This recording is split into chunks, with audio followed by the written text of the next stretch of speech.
I wanted to give you some takeaways on these discussion board questions that we've been dealing with in Unit 1.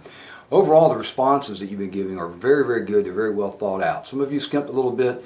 I'd like you to get a little bit more content, a little bit more research into your answers and responses. But I want to give you sort of a few things that are thoughts in my mind about what might be good takeaways in summarizing some of these issues that we looked at in Unit 1. Now, the first thing was that Dr. Keith Ablow article. Now, I knew that that was going to be a provocative article. It was intended to be provocative, and it was intended to get you thinking about some of these extreme positions. But there's a lot of truth in this article as well. Dr. Ablow seeks to show that this true believer mindset is really not all that foreign to our way of thinking. On the surface, they're really just regular people that live what we might consider to be ordinary lives in many respects.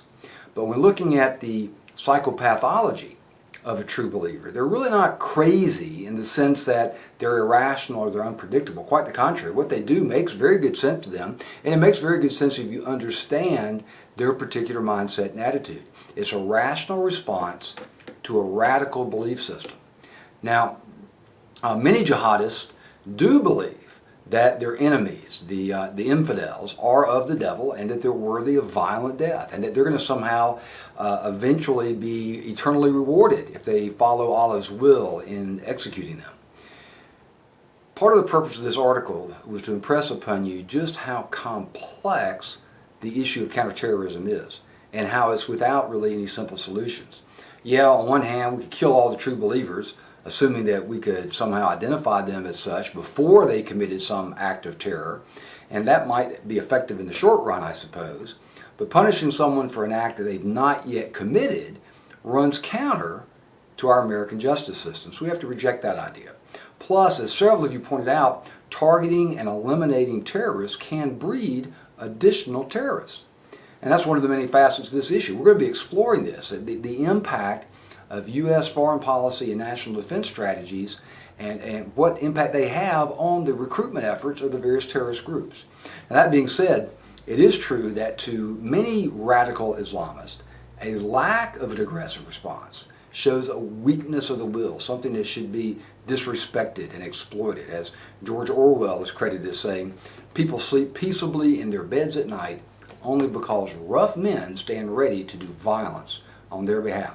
So in certain circumstances, there certainly is a call for a violent response, and that's part of the debate that we're looking at here. So that was discussion board 1.1. The second thing I had you do was look at this article called The Dread Pirate Bin Laden. And for those of you that remember the Princess Bride movie, maybe before some of your generations here, but you recognize the significance of the Dread Pirate. But the Dread Pirate Bin Laden, part of the focus of this, and part of the reason for including this article, is to re-emphasize to you that there is no accepted international definition of terrorism. That's going to be a continuing theme of our study. You know, as the old saying goes, one man's terrorist is another man's freedom fighter. And one point of confusion that seemed to come up in this particular article, based on the responses that some of you gave to the discussion board, is that it is true that under certain circumstances in the past, pirates were issued letters of marque and reprisal in an effort to augment some of the imperial naval forces at the time. But although that's true, typically letters of marque and reprisal were issued against the pirates to empower private individuals so that they could apprehend them and then seize the pirate assets, the idea of privateering. Now, under the U.S. Constitution, this brings in a degree of due process protections because Congress must first deliberate and ultimately approve the letters of marque and reprisal. Then there's judicial review, typically in a court of admiralty, and that's to determine if the seizure was made appropriately and what, if any, of the proceeds should be due to the privateer. Now, personally, to me, this is part of the appeal of the whole idea of the letters of marque and reprisal, because it imposes this due process, it encourages a public debate, it ensures a judicial review, and it adds to this constitutional balance of power. Now, in the Declaration of Paris in 1856, piracy was viewed as a third type of entity. Traditionally, you basically had two types of entities when it came to international affairs. You had people and you had states or nation states. But in this Declaration of Paris, 1856, we see this third entity being identified, this entity called pirates. And in the modern era, pirates and terrorists form a distinct category of international criminals. So as such, these tools that have proven effective in battling piracy in the past could possibly have some value to us today in our battle against terrorism. The letters of marque and reprisal provision of the Constitution is just such a tool. Now, it's not been used since the War of 1812, but it forms an intermediate response between a law enforcement action, an action to prosecute a criminal, something that you would take against an individual or a person, and a congressional declaration of war, which is an action that one nation may take against another state. And it presents an option that's outside of the unilateral executive orders, which are typically what we rely on in the modern era to justify and authorize counterterrorist types of efforts, including wars in Iraq and Afghanistan, because there's not been a congressional declaration of war since World War II, interestingly enough. But an idea of the letter of marque and reprisal, and the reason I want you to take a look at it, normally I would think about bringing it up later in the course, but it was part and parcel of this article, and it tied into some comments in the text about the Barbary pirates. But it presents this optional methodology instead of relying on this unilateral executive order. And then it provides that degree of due process protection, the political accountability, and the constitutional balance that we discussed. So my goal in this discussion board, all this discussion boards for that matter, is to get you to think outside of the box about conventional approaches to counterterrorism.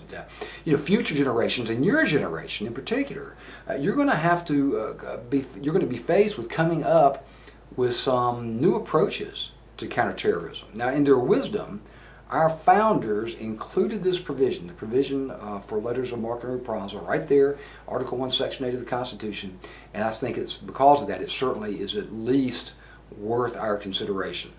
So that was the first discussion board question in Unit 1. The second one, actually. Now, the third one, the last one, was ISIS's rise to power, the Islamic State, ISIS. ISIS presents a very real challenge and a very real and credible threat to United States homeland security. And there's a number of key factors that contributed to their rapid and somewhat unanticipated rise to power. Some of those include the Arab Spring, the U.S. invasion of Iraq, as well as our subsequent withdrawal, which may very well have created a leadership vacuum that ISIS walked right into. But the causes of their ascent to power and whether or not the United States is culpable to any degree in creating the environment that allowed them to rise to power, all that can be debated, and probably will be debated for many years to come. But the fact remains that they are a real threat, and they're quite ruthless, as shown by this, the recent 2 beheadings of the journalists that were over there. Now, what should the U.S. do? That's also up for debate. Many people are saying we should get out of the Middle East altogether, or stop entangling ourselves in these messy foreign affairs, while others say that we must take the fight to the enemy and do whatever is necessary to eliminate the threat. You sort of have 2 extremes on this continuum, and where we should be along that continuum is certainly something worthy of consideration. And there's no question that U.S. military actions, as well as military inactions, they can certainly contribute to the Islamist rage and their thirst for revenge. But regardless of how we got here, and regardless of what we do next, ISIS certainly presents a credible threat to us at the local level. There are potentially sleeper cells here, not to mention lone wolf sympathizers that are ready to strike on U.S. soil at just the right moment. Now, we're just a few days away from September 11th, and there is a real fear of a major attack on the homeland at or near that date. There's even some speculation that there's some missing jetliners from Libya that could be used for just such an attack.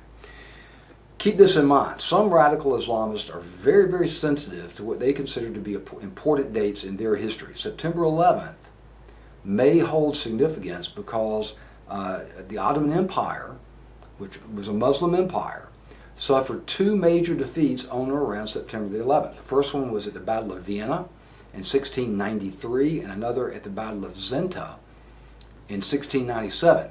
Now, it's now the anniversary of what they consider to be 2 major Islamic victories. And that, of course, would be the attack on the U.S. in 2001 and the attack on the U.S. consulate in Benghazi just 2 years ago. So be prepared, keep watch, and remember to pray for the security of our nation.